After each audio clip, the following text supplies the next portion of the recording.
Hi, everyone. I'm Keith Sutton, F1 photojournalist and Ayrton Senna's photographer. You're watching Splash and Go. Underneath here, I've got the other T-shirt. Oh, you're entirely packed up with Senna. and the helmet. Yeah, I see.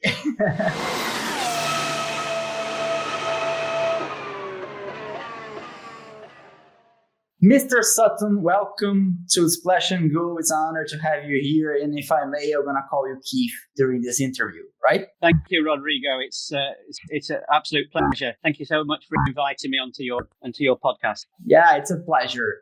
And to start, I have a little, let's say, philosophical, pretty much existential question, which is, I'm part of a generation, and many of us watching are part of several generations who learn to read the news about F1 through lenses like yours, photographs, hundreds of them, thousands of them that you took. And now we see a Netflix series where you're being portrayed by an actor. So it must feel a little different to be, after all these decades behind the lenses, now you're part of the show being portrayed by an actor. So it must feel different. I want to know, how do you reflect on that? Yeah, well, when I heard that there was going to be this British actor, Joe Hurst, portraying me, I felt quite honoured. But it was also very, very surreal for me after all these years to see myself on screen portrayed by an actor. Understand. And part of the same question, but a little on a different angle. You're part of the media for all these years, and now media is behind you, wanting to hear from you, see your opinions and stuff. And we are on the present talking about the past, and you have a huge legacy of work. So now you became news. You're not,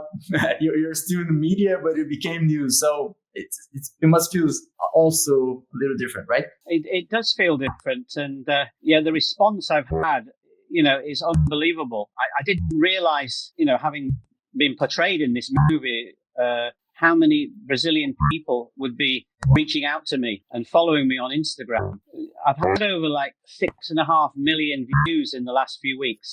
And it's gone up to nearly 18,000 followers now, and the response has been wonderful. Yeah, and to look back and on all my photographs and start putting them out there, pictures that, of course, not many people have seen, especially the early years. And I think what I found by watching the Netflix movie, they were using my pictures to set a lot of the scenes in the movie. So that was quite interesting. Yeah, I noticed that too, and I have to confess that we have many people around the F1 circus working a huge puzzle with many pieces, and it's interesting to get to know better the individuals like yourself and plenty others. And I saw that they were trying to portray in the movie based on the photos, which I think they did quite good justice to that, right? Yeah, no, absolutely. I think it was as it happened. There were certain incidents, when Ayrton was fighting with Mansilla, for instance, the Argentinian driver, and he was sort of strangling his neck. And that was from my picture.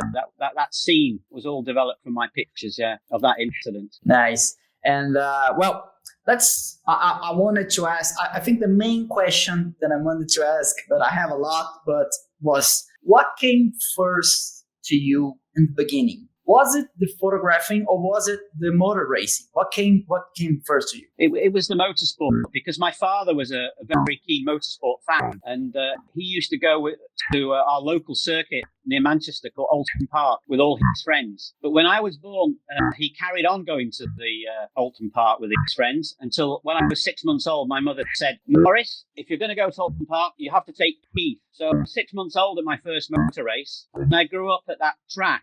And that's kind of cramped my father's style, but all his friends started having children. So I grew up there, and my love for motorsport came because my father was a keen amateur photographer as well. And he took pictures of me sitting in racing cars, standing by racing cars, but he only ever took one picture of a racing driver. And that was in 1963. I was 4 years old. And 2 years later, in 1965, my father showed me the picture, and he told me, he said, driver you stood next to, he's made it to Formula One. He's going to drive for BRM. And I asked my father, I said, well, what's his name, Daddy? He said, his name's Jackie Stewart. So I'm going to follow his career and see how he gets on. And of course, Jackie became 3 times world champion as well. So it was kind of an omen, I think, looking back, that, my father spotted Jackie Stewart before he got to Formula One, which also, of course, happened to me with Ayrton many years later. Yeah, so we can say that the Suttons have a good eye for racing drivers, right? I think we can, yes, because following Ayrton many years later, the Sutton logo appeared on Sebastian Vettel, Kimi Räikkönen, Jenson Button, to name another 3 world champions. The Sutton Images, logo. Nice, interesting. So you grew up watching motor racing, and when photograph crossed your path? When was it? Well, I would say it was probably more near when I was 16, 17. And my father, he bought a 35mm camera, with a zoom lens. And of course, the first thing I did was pointed at a racing car. And my father encouraged me, supported me. And because he knew the manager at Oulton Park, I was able to get a press pass at 17 years old. Oh, so, interesting. Yeah. Those after that, for the next 3 years, I went to as many races as I could, and then I went freelance at 20 years old in 1980. Interesting. And when you mentioned those races, and obviously we're talking about different leagues than F1. F1 perhaps also came to your path, but you were watching local and club racing, right? That's right. Yeah, it's like the racing drivers. You start off, in Formula Ford 1600 and then move up to 2000, Formula 3. I was photographing everything, touring cars, sports cars, Formula 2, but not Formula 1 in those days, because that was just a dream, and I didn't know how I was going to get there. Interesting. It's interesting because I have a few questions that I want to know exactly this little parallel between the photograph and the media and the racing drivers, perhaps like you and Ayrton, following the same stairway in side by side sometimes. But before that, for those who are getting more familiar with your work, with you and the other people around F1, how long have you been photographing F1s? When you began? You could say my story, goes back to 1980, and I was lucky enough in my first year to get a press pass because I was a good friend of Mike Doodson, the journalist who worked for Motor Magazine, and for the Belgian Grand Prix at Zolder, his photographer couldn't make it, so I was given a press pass. So, and that year I ended up going to the British Grand Prix and the Dutch Grand Prix. So I did 3 Grand Prix in my first year, but I wasn't making any money. So it was a little more with the enthusiasm of being there. Exactly. I just felt at the beginning that you needed to be there, no matter how, so you could get to meet people, and from meeting people, you could then go on. Yeah, it's a clever way to get into, I think. One more thing related to that is that after this three first races in 80, you were freelancing. So was it you were still covering races elsewhere, other leagues too? I was covering Formula 2 in Europe. That was what I concentrated on.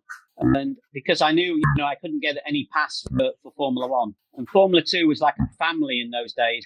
All the teams and drivers, they traveled together. They stayed in the same hotels. They ate together. So it was a great way to start, getting to know everybody. For the first year, it went very well. But, to progress, I needed to go further. And one of the other photographers, the professional photographers that I looked up to, gave me some advice back in 1979. David Winter, actually, I'll never forget it. He said, "Don't forget the British magazines. Think about all the foreign magazines around the world. That's where you'll make your money. Make your career." Oh, interesting advice from a more experienced professional. I just wanted to say that I got lucky because at the end of 1980 I found the yellow book, the FIA regulation yellow book, and in the back of that book was a list of all the magazines around the world. And so for 1981 I made sure I was at a race meeting every single weekend, And then I photocopied the sheet and I sent it to all the magazines around the world offering my services. Good. And you mentioned not making money in the beginning with, I think, F1, but at any point, had you had a side job where you're doing something else or only photographing? Just photographing. Yeah, that's all I was doing with motorsports. Okay, understood. So the story is, in 1981, at the beginning, I got contacted by all the magazines, and from Argentina, Brazil, Mexico, Japan, Germany, Italy, France, Switzerland, America. And some of the magazines were, they said, we have staff photographers covering our Formula One and most of our events, but we'd like pictures of our nationality drivers racing in England. So that's how I managed to meet Ayrton Senna, because I was working for Autosport in Brazil and they wanted pictures of Brazilian drivers racing in England. So I was there at his, it was his second ever car race in Thruxton. And I'm looking down the program for BR for Brazil. And then I saw Ayrton Senna da Silva. So then I went to find him and I found the Van Diemen transporter where I could see him and I could see Enrique Mansilla, Alfonso Toledano from Mexico. But the main one was Brazil. But I never introduced myself that weekend to Ayrton. I just followed him the whole weekend, taking pictures. And after I went home, I processed the pictures, I made the prints, and I sent them to Brazil. So the story is, the following weekend, he was racing in Brands Hatch, his third ever car race. But I couldn't afford any fuel. I couldn't afford to go from Manchester, the 280 miles to Brands Hatch. But in those days, because we didn't have a lot of money, I used to eat a lot of Kellogg's cornflakes. And every Kellogg's cornflakes gave you one token. And if you collected 10 tokens, you got a British Rail ticket anywhere in the UK. So I went from Manchester to Brands Hatch on the train. And I walked into the paddock. And of course, the story is he came up to me in very broken English. He could hardly speak, and he said to me, "Why you photo me in Thruxton?" And I said to him, "Well, because I'm working for a Brazilian magazine and they want pictures of Brazilian drivers racing in England." And then he said, "You professional?" And I said, "Yes, I'm a professional. I mean, this is my second year. I was 21 years old, and he was 20 years old." So then I said, why are you asking these questions? He said, "Because I need a photographer so I can send pictures back to Brazil to get publicity. Because when I start winning races, I want to find a sponsor. This year, my father's paying for my racing, so I don't want him the following year to be paying." So he told me this story, and then he said, and then he said, "Will you be my photographer?" And I said, "As long as you pay me." And that day, he won the heat. I think there was about 35 cars competing, but he won his heat and he was on pole position. And then he won his first car race at Brands Hatch on March the 16th, 1981. And of course, he just got married to Lilian and she rushed over to congratulate him. Ralph Furman, the team boss, was there. And then afterwards, he went to the podium with Lilian. So I thought to myself, well, because I'm his photographer, I should be on the podium with him to take the pictures. So I followed him up there and I was there. And the race had been wet. And right at the very end and on the podium, the sun came out and it shone right in their faces. And I got some amazing photographs of him with Lilian, which, when I sent them to him and showed them to him, he loved them so much, all the pictures, that he employed me the rest of the season. Great. So you were in the right place, right time, thanks to the Kellogg tokens. Well, there's a lot of thanks. It was the FIA Yellow Book. Finding that, with a list of all the foreign magazines, that really helped. And then, I got lucky and I was able to get down to Brands Hatch on the train. So that was great. Interesting. We'll go a little further with Ayrton and the series. And as you were speaking, and I was thinking about the scenes on the next Netflix series. Exactly as you mentioned, we see many of those that are pictures that you took, the one of the podium and the winning. So pretty interesting. Yeah. Like those photos getting to have movements after all these years, pretty interesting. And for you, it has to have a special meaning, I guess. Yeah, I think also what I noticed, because, he was married to Lillian at the time, and had just got married in February 1981 before he came to England. And of course, I spent a lot of time with him in 1981 and took a lot of pictures of her. But of course, a lot of his fans hadn't realized he'd been married for 9 months. And also, I think they also hadn't seen many pictures of her. So they, I think that's made it very interesting for people. Yeah, one thing I think we should highlight from the series is that not too many people, even in Brazil, knew that he was married before getting to F1 and stuff. So it's for too many people, it's like, wow, was he divorced? We didn't know. And I think there's a problem with Lillian. Understandably, didn't like the weather in England as well. It's especially and going to the she's from Brazil, and I think it was a bit cold for her. Yeah, I think being from Brazil and facing the British weather is probably not an easy task. I think. No. You had. I think we're obviously from different generations, but I think my generation, yours, and probably my brothers, which are younger, we're part of a generation that they had the privilege to see analogic technology. And now the digital days, like we're talking in here in this interview, you're back at your house in Britain, I'm here in Brazil. So we had the privilege to watch the both sides from technology. And it has to have a parallel between the race cars and the photographing and all what we're doing here now. So how was it from your perspective as a photographer? Like you faced the old cameras and the old processes of having the images ready and published. Now it's pretty much everything different. How is this? Well, as you say, of course, I started off using film, black and white and color film. And with the black and white, I used to process my own in the dark room and make the prints. And that was what I sent to all the magazines. And that's what, I had done, that's what I gave to him, the prints.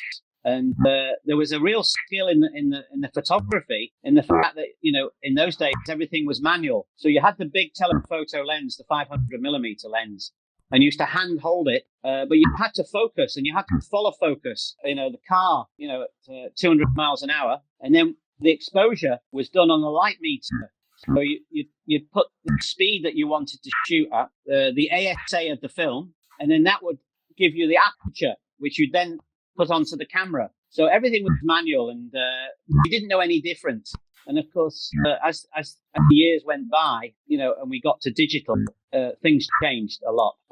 How the photography itself changed? Do you think it's easier? It's only different because we see people talking about the race cars, which I'm in parallel carrying with the photographing with here in this talking.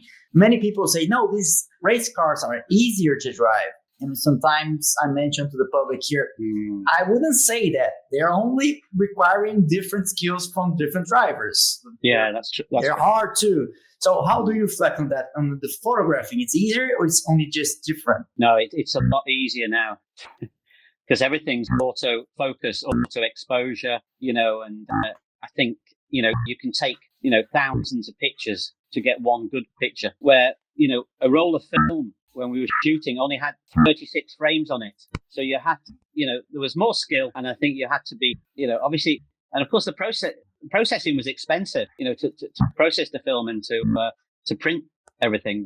And then the color was all color slides, color transparencies, as we call them. And that was a machine called an E6 machine. And that was a whole 1 hour process to develop a whole, roll of film. So there was a lot of time, and manual labor gone into it as well. In 1985, I set up an agency. I started employing people because you couldn't do everything yourself back then. As the company grew and I got more contracts with all the magazines and the sponsors, the company grew. And then things changed, especially, when digital came along. But we were ahead on the digital side. We had our own website in 1997 online before most people. And we changed our name from Sutton Photographic to Sutton Images. So we were using the word images before any of the, the main, photographic companies. Clearly ahead of the curve. Yeah, we were, because we were using images well before Getty Images, the biggest agency in the world, who now have my archive, actually. Yeah. Yeah, we're gonna talk about that a little ahead. Many people also get a little surprised. Like I read several biographies about Ayrton, about Senna, and many people discover when they're reading or perhaps seeing the Netflix series now that Senna was perhaps ahead of the curve, as I just mentioned about the Sutton images you were saying, ahead of the curve in terms of publicizing and treating his image. But to be fair, I didn't realize that you were so instrumental on that process until making the research for this very interview. So did you approach him telling you should do this and that, like the series tells? How was the process? He already had that in mind. How was it? No, first of all, he had an insight to employ me to take his picture. So that was the first stage. That was in 81. The story is, after winning, I don't know whether, I think we should go back to 1981 and just talk a little bit about that year when he won all those races and won the championship. And of course, as we know, and he retired at the end of 1981, and he went back to Brazil to work with his father. And of course, he was having problems with his marriage as well. That was it. But of course, I called him and told him that, all these teams wanted to test him or, for him to drive. So he eventually found a sponsor called Bernage Bank, and he came back. And I met him at Oulton Park for the testing in the Formula 4 2000. Oh, well, let me interrupt. Yeah. So the phone call is a true fact. Yeah, I was calling him. Yes. Nice, interesting. The thing that I'll explain. There was one thing that they got wrong. So at this test at Oulton Park, after it finished, I sat down with him and I said, why did you retire? Why did you leave? And come back? Because I didn't think you were ever going to come back. And of course, he explained a little bit about what's going on in his personal life, and because of the sponsorship side of it, which I understood. And then I said, what is it you wanted? What's your dream? What's your ambition? And he said, I want to be a Formula One driver. And I said, well, that's good, because I want to be a Formula One photographer. So I think, if you do well and keep on winning races and championships, I think we can go to Formula One together. And I said to him that I've been to a few Grand Prix in 1981, like I explained to you. And I noticed the Formula One race teams that do press releases. So it was me that suggested to him that we should do press releases after each race he won and send them to all the Formula One team principals, team owners, and all the magazines around the world. Of course, I had a list of all the magazines from the FIA Yellow Book I explained to you about. And he thought that was a great idea. And it was me that designed his headed note paper with his helmet and the colours going across there, and then his name, Ayrton Senna da Silva, and then underneath it said, for further information and representation is Keith Sutton, 17 Ashfield Road, Cheadle, Cheshire. And that was and it also had my telephone number on, my home telephone number, and that was my home, my family home, because at that time I was still living at home. So at some point, someone would call Ayrton Senna and find your mother on the other side of the phone. That is true. And there is a story I can tell you. Please. In 1982, I got home and my mother said, Keith, there's been a telephone call for you. And I said, who is it, Mum? He said, his name's Bernie Ecclestone. Do you know him? And I went, oh, yeah, wow. He's the big boss of Brabham. He said, well, here's his number. He wants you to call him back. So I dialed the number. And Mr. Ecclestone, he answered it, and basically the conversation went, "Hello." I said, "Yeah, Bernie Ecclestone here." "Oh, hello, Mr. Ecclestone. It's Keith Sutton here." And he goes, "Well, thank you for returning the call, and thank you for all the press releases you've been sending me, and all the photographs of this young Brazilian Senna. He seems quite quick." I said, "Oh, he's incredible, Mr. Ecclestone. He's winning all these races and championships. Without doubt, he'll be in Formula One very soon." He said, and then Bernie Ecclestone said to me, "Well, that's why I'm calling you. I'd like to get contact with him because I'd like to give him a test drive in the Brabham." "Oh, Mr. Ecclestone, that's incredible. Yeah, absolutely. Yeah, I'll get you his home number. You can phone him in Norfolk." And so that was fantastic. So it began with your phone call to your family house. To my mother, yeah. Your mother. Yeah. Yeah, awesome. Well, and you were mentioning you and him aiming to get to F1, which exactly lead us to the next question, which will be like schoolboys growing up together, going to university. Sometimes you part ways with your buddies, like I'm going to this city and you're going to that one. And I think it had happened also with you both, right? So you were his photographer, and he wanted you to be his photograph in F1, but you couldn't, right? Before I answer that question, though, I have to say, we were working and we were very close for those 3 years while he worked in England, and I stayed at his home. I was in, I drove in, with him to some races. We went to Denmark together on the flying. I shared rooms with him, and we were two young boys, starting off in our career, with ambitions and dreams to get to Formula One. And we talk about, as 21, 22-year-olds would, we talk about, music and movies and girls. And so, we were on the same level at that point. And when we went to Denmark in 1982 for the European Championship, when he was about to clinch it, he paid for my flights. I shared a room with him, and we talked a lot that weekend. And that's when he said to me, when I get to Formula One, I want you to be my photographer. And I went, that would be fantastic. By that, even in 1982, it was still a dream. This was August 82. So anyway, it was forgotten about until, of course, after at 1983, when he won the British Formula 3 Championship. And after we all went to the restaurant and pub in Shepperton with the West Surrey Racing team, we had Chico Serra there, his parents were there, his brother was there. It was an amazing evening. And he later then said to me, remember what I said to you in Denmark about being my photographer in Formula One? I want, when it happens, I still want you to do that. And of course, after he won the British Formula 3 Championship, he went and tested the McLaren as his prize for winning the championship, the Marlboro British Formula 3 Championship with Ron Dennis. Then afterwards, he tested the Brabham in Paul Ricard. And then he went and tested Tolman at Silverstone. And he flew back to Brazil. And he made his decision to drive for Tolman. And then he contacted me to say that he'd set up a company and that he would like to employ me as his photographer at all the Grand Prix. But I would be on a salary. He would pay for my flights and hotels and my expenses. But I was on a salary, and he said I can only photograph him, no one else. And he would own all the copyright to all the images. So that was something I had to consider, which as a photographer, I wasn't sure I could do that. And at the same time, I was thinking of setting up an agency the following year. So I said no to him. And at first he was quite upset and disappointed, really, because we'd worked so close together for 3 years. But there's no way I could just photograph one person. So the winter came, Christmas came, and then January 1984 came. And then in February, the beginning of February 1984, he called me and he said, I've been thinking over the winter about your decision, not to work with me and to set up an agency. And I now appreciate that and I understand it, and I will support you with it. I want to say thank you for all the 3 years and all the help you've given me.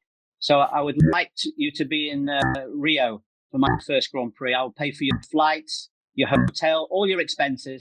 This is a thank you from me, which was incredible, to go to Brazil for his first Grand Prix in 1984. And following that, he wrote me the most incredible letter to my friend Keith and to all the family.